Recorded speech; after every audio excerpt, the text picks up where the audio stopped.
सुदामा के 3 मुट्ठी चावल। पौराणिक कथा। मित्रता का रिश्ता दुनिया में सबसे खूबसूरत होता है, क्योंकि यह रंग, रूप, धन, दौलत और भेदभाव से परे होता है। आज के समय में जब भी मित्रता की बात होती है, तो सबसे पहले श्री कृष्ण और सुदामा का ही नाम आता है।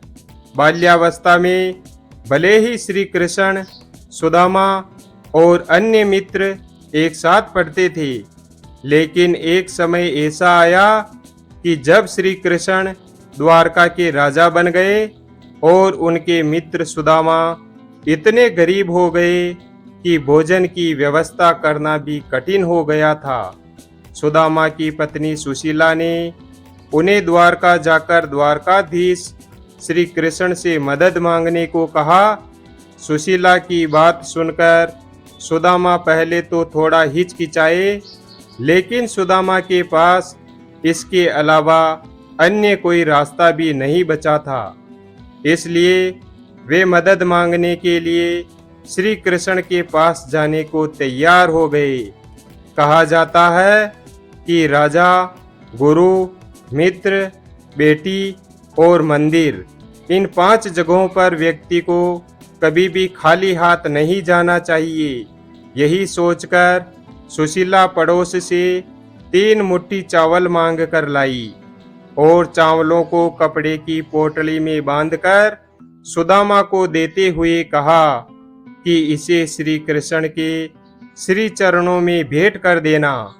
सुदामा जब द्वारका नगरी में श्री कृष्ण के महल पहुँचे, तो महल के बाहर खड़े द्वारपालों ने सुदामा को हीन भावना से देखते हुए पूछा कि आप कौन हैं और यहाँ किस लिए आए हैं।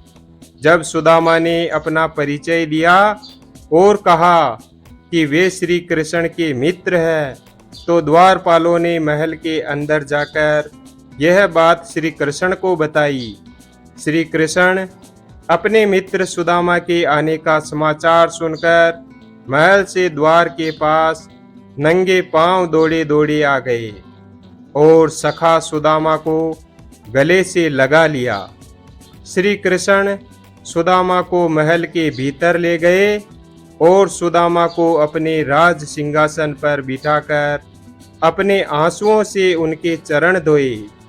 श्री कृष्ण को देख उनकी पटरानियां और महल में मौजूद सभी लोग आश्चर्यचकित रह गए।